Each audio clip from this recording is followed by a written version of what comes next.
Hi there, this is Pete Howard, Director of Concert Posters for Heritage Auctions. And just about the top of the heap, the Rolling Stones, right? And this poster, definitely at the top of the Stones heap, easily holds the world record for any Rolling Stones concert poster that's ever sold in history. But I'll tell you, this is from the David Swartz concert poster collection. And Heritage can take pride in making this poster even more special this year.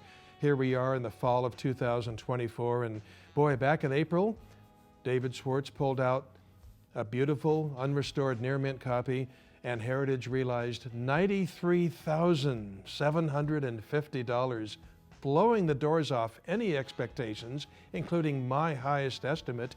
And the world was in a tizzy from that moment onwards. I mean, oh my gosh, people got it. People really appreciated the, all the aspects of this poster, its rarity, its Bad Boy Stones look and image, and how it just never comes up for sale, and the importance of the Altamont Festival and the Stones at this moment in their career. Holy cats. So now we had another one in the summertime from the consigners, David and Maddie Sadofski, and hopefully you see all of Heritage's auctions, and their poster went for less money because it was in regular and then restored condition. But boy, what they brought to the table with their video testimony, notarized Letter of Provenance, and everything about getting their poster from the guy who was hanging him up the day of the show, as everybody walked in and everything. So that added tremendously to it. And, we're very glad we found them. And, might as well throw this out there. The Trips Festival in October, that's, in the Golden Gate Park of San Francisco. Marty Hone throws it every year. And it's really a great place for us poster collectors and fans and music fans to gather. Well, I guess this was only a couple of weeks ago. I met a new great collector. That's what I love about going to those. And this guy was really well seasoned and everything. Goes way back to the late 60s, has a great collection. Most importantly, he has a great memory too. Maybe he didn't do many drugs or anything, but I'll tell you, this new friend was just talking about, his memory was so good, he saw Vanilla Fudge in Salt Lake City in 1968, and he was blown away by the opening bands, not the Vanilla Fudge, two unknown acts called Santana and Led Zeppelin. And he was recounting some things that, Jimmy Page did and stuff. So anyway, point being, the guy's got a great memory. And Altamont came up and he goes, yeah, I was there. Really? You were there? And when I brought up the poster, he said, I remember a guy walking around with posters. Definitely. He goes, I don't remember anything else. I don't know. I didn't get one or anything, but there was definitely a guy walking around with posters. There we go. Yet another testimony as to this thing. We don't know what it was doing at the festival, whether the promoters paid for it or whether it was a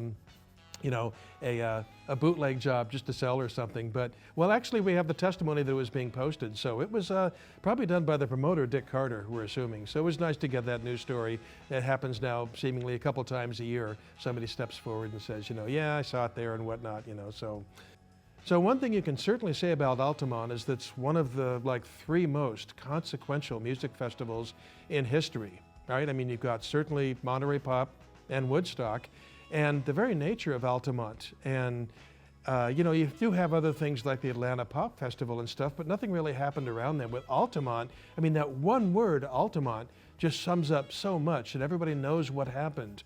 The murder in front of the stage and the last state of the Stones in America for the 1960s and everything.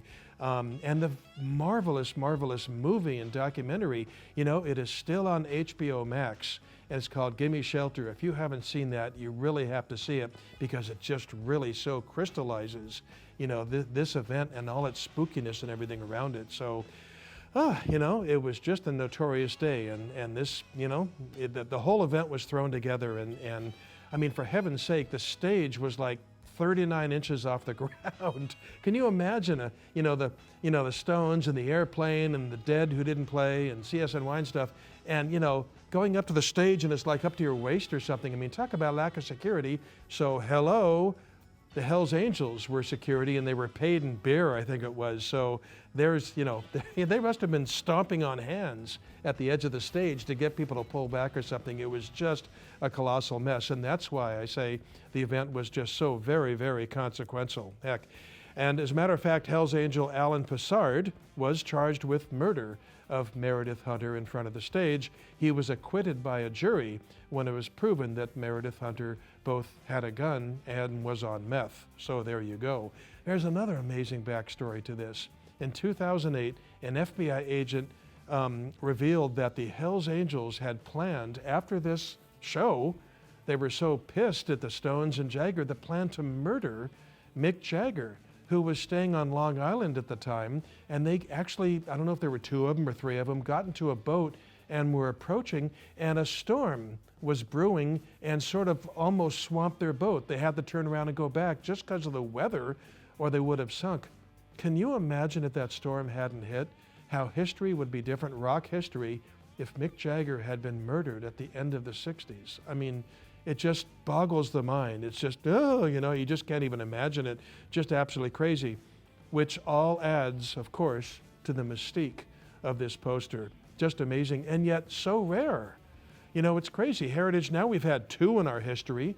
Up until this year, we had 0. It just doesn't turn up. You don't see it for auction or for sale anywhere. And yet here, you know, thanks to David Swartz and his marvelous collection, we have one here in unrestored, near mint condition. So just a delightful highlight of this auction, absolutely. So to, you know, see more pictures and read the description and everything, for the David Swartz concert poster collection, taking place on Tuesday, December 3rd, by the way.